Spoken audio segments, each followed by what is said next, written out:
गोदाजवळ आपण सुरक्षित आहोत असा विश्वास चिमुकल्या वेदच्या निरागस चेहऱ्यावर असायचा. आज ही गोदाचं नसणं वेदला अस्वस्थ करत असेल का? त्याला गोदाची आठवण येत असेल का?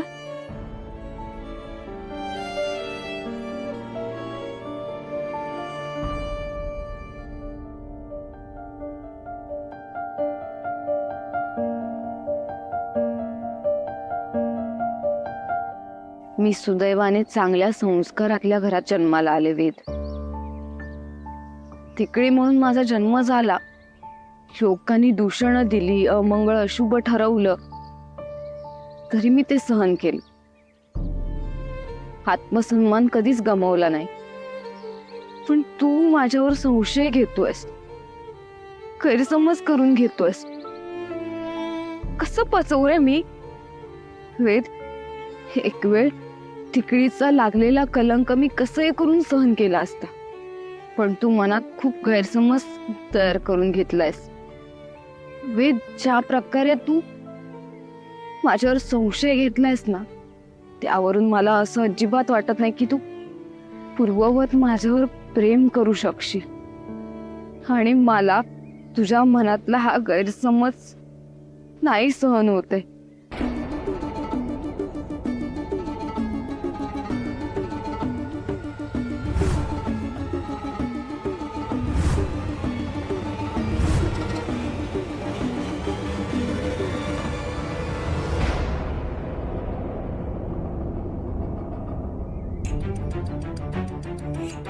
काय करत होतीस? लक्ष कुठे होतं तुझं? असे काय विचार चाललेत की भानावर नव्हतेस तू? आता जर मी आले नसते ना तर होतेच नव्हतं झालं असतं. काय चाललंय नली?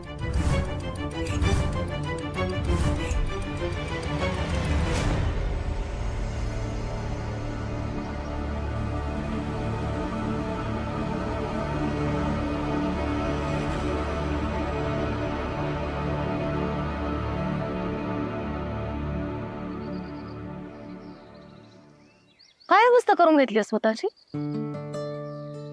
मान्य आहे तुझ्या प्रवासात खूप अडचणी आहेत, पण मग असं हताश होऊन जायचं? जरा डोळे उघडून आसपास बघ. संघर्ष कुणाला चुकलाय? इवळीशी चिमणी ऊन वारा पाऊस इतर पक्ष्यांना न जुमानता स्वतःचं घरटं बांध अंडी देते, पिलांना जन्म देते. तुला तुझं घरटं बांधण्यासाठी संघर्ष करावाच लागेल. आणि या परिस्थितीत तू खचून कसं चालेल? या परिस्थितीत तू जर खचलीस आणि वेदला कळलं की तू दोषी नव्हतीस तर त्याचा काय उपयोग आहे? तुझा केलेला जीव परत येणार आहे. आणि शिवाय वेद स्वतःला दोष देत राहील. आणि कदाचित सत्य नाही चाललं समोर तर वेद तुला दोषी समजत राहील. आणि तू विश्वासघाताचा कलंक स्वतःवर घेशील आणि जाशील. म्हणजे सुखी कोणीच नाही. आज तुझ्या बेसावतपणामुळे अनुचित गोष्ट घडणार होती. मला ना कल्पना पण करवत नाहीये. वासंती काकी, खरंच चुकलं माझं.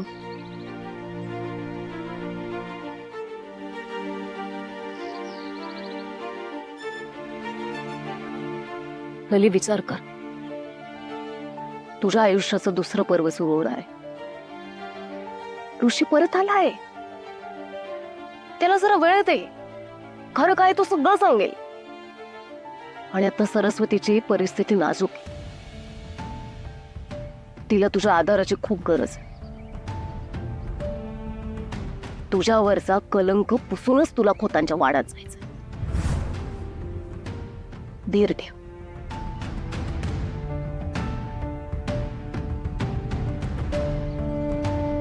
चल.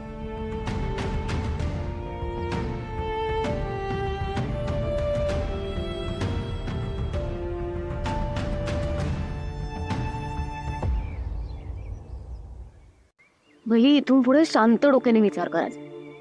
तुझ्यासमोर परिस्थिती काहीही असू दे, शांतपणे विचार करूनच त्या परिस्थितीशी लढा द्यायचा. आणि तुला जे काही वाटत असेल ना ते माझ्याशी बोलायचं. नली,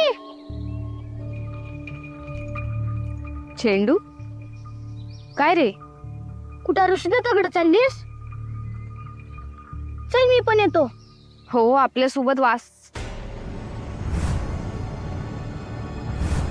अगं तिकडे काय बघते? चल. वासंती काकी कुठे गेल्या?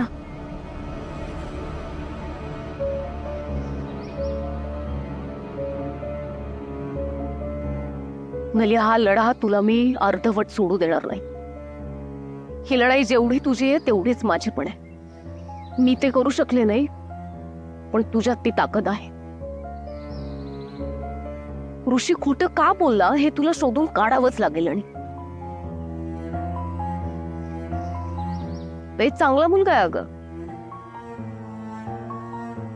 तुमचा गैरसमज दूर झाला ना तर एकत्र याल तुम्ही लवकरच.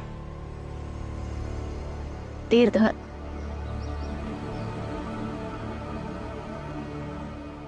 ऋषी तुझ्या आवडीची भाजी केलीये, गरमागरम जेवण घे. नकोय मला. ऋषी अरे इतके दिवस तू घरापासून दूर होतास ना. कुठे होतास रे तू? आणि काय करत होतास? म्हणजे खाणं पिणं नीट होतं ना तिकडे? काकूंनाही त्रास झाला तुझ्या जाण्यामुळे. नलीही तुझ्या आठवणीत कासावीस झाली होती. पण खोतांवर सूड उगवायचंय असं तुझ्यात आणि नलीमध्ये बोलणं झालं होतं, हे मला कधी सांगितलं नाहीस रे तू.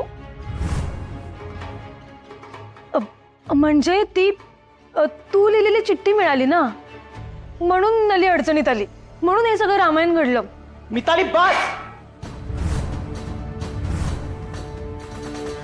खोदून खोदून प्रश्न विचारतेस, मला माहिती काढायचा प्रयत्न करतेस.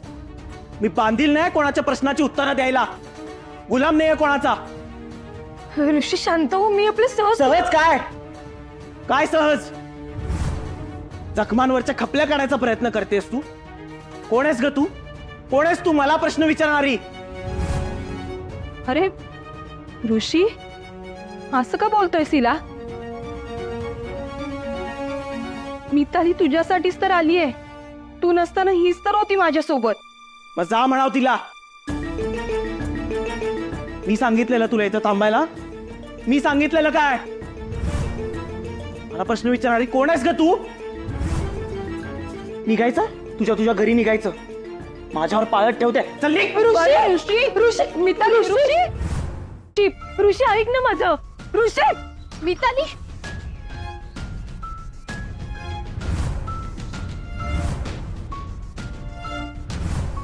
दादा असं का वागतोयस रे?